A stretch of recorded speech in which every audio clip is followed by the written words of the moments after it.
bread. This is old stale bread. You reconstitute it with the milk, and basically you're wringing out the milk. It'll then be broken up into little bits and pieces, added as the main starch, as the main carbohydrate to this meatball. They like salty food. So we're going to take this big meatball and roll it in flour. See? Listo. Ahora ya tendremos que poner a cocer todo. It's now time for us to make our escudilla. This is how we're going to do it. We're going to take all these ingredients. We're talking about the trotter, the hooves from a pig, the ear, goes into this stock pot, cooks for about a half an hour. Then we add the vegetables. It cooks for a few more hours, and then we'll be eating this amazing soup.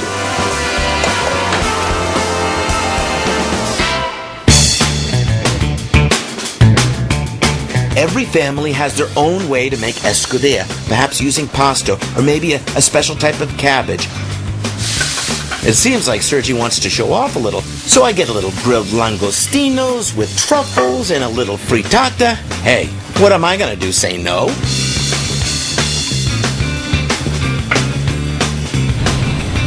So, here you go, right in front of your eyes, it's all laid out. This is the classic Catalonian feast.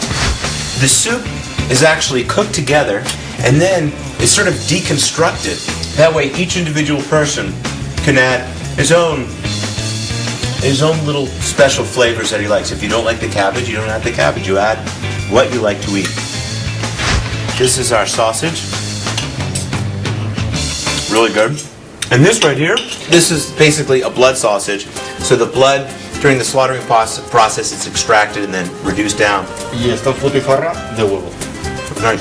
It's funny, I was sort of expecting flavors that were spicy and powerful. It's actually very subtle flavoring.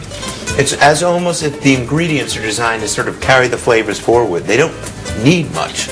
Escudilla. So special, they named a school after it.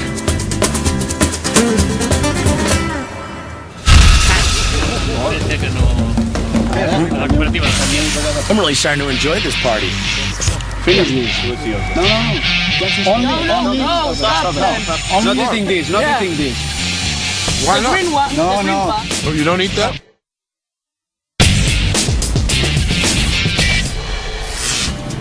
It's kind of an understatement, but Spain is filled with both culture and food. There is, however, one tradition found in the small town of Volts, about an hour outside of Barcelona. That's the perfect mashup of the two. But the caveat is, you have to get dirty. So Kim, you just grab by the base. Yeah. And you just wedge them up. Exactly. All right.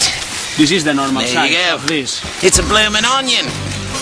These are no ordinary onions. In this part of Spain, they are known as calçots, and they are a delicacy.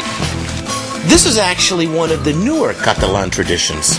Local lore has it that in the late 1800s, a farmer replanted normal onions after one growing season into a mound of dirt. The onions grew again into a long, gangly spear that's kind of like a cross between, a leek and a spring onion. So we'll spend a few hours in this field. These guys will pick upwards to 8,000 onions each. I will try to get away with as little as I can. Can I get a pickaxe, Pico? Mi Paco. Gracias. Little finesse. No sabes. You're just sort of cutting off the roots, but no washing, no cleaning. They go directly from the farm, from the earth, to the fire. You're hired. You have the job. Okay, come on, Grandpa. Get to work. Okay? You're going to stab me? Es especial. No, hombre, no. I thought you were going to slice me. No. Yeah. All right. There we go. So from the field, we head to the house.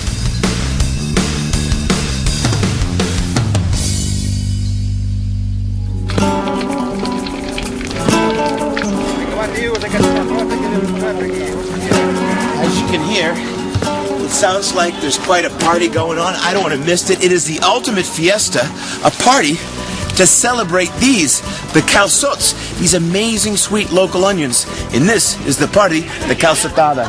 Buenas tardes. Buenas tardes. The original calçotada season was from February to March.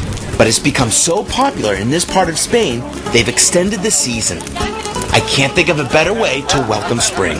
These are the calzots, and as you can see, what they've done is they've trimmed off the verde, the green part, but they haven't cleaned them. You don't want to clean these onions because if you do, you'll remove the flavor. It's so important that you have the earth because the earth is part of unique flavors. Yeah? So it's going to go right on this fire. Please. She's a witch, I tell you. That's good. They're constantly repositioning this grill to make sure the onions are cooked perfectly. And they're feeding this fire with these local woods, including this right here. This is actually the scion of a grapevine.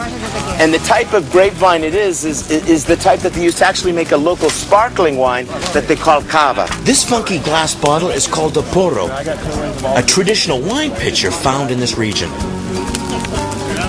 Perfecto. The longer it is, your arc of wine into your mouth, the more macho you are, so. It's like a cross between a wine bottle and a watering can, but it's the perfect way to share a delicious wine with a group of friends. I'm really starting to enjoy this party.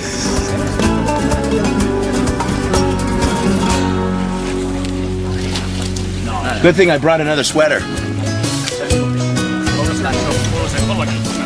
They're taking the onions that are done, and they want to keep those onions warm, so what they do is they roll them up in newspaper, and they keep them in this basket so it stays nice and warm.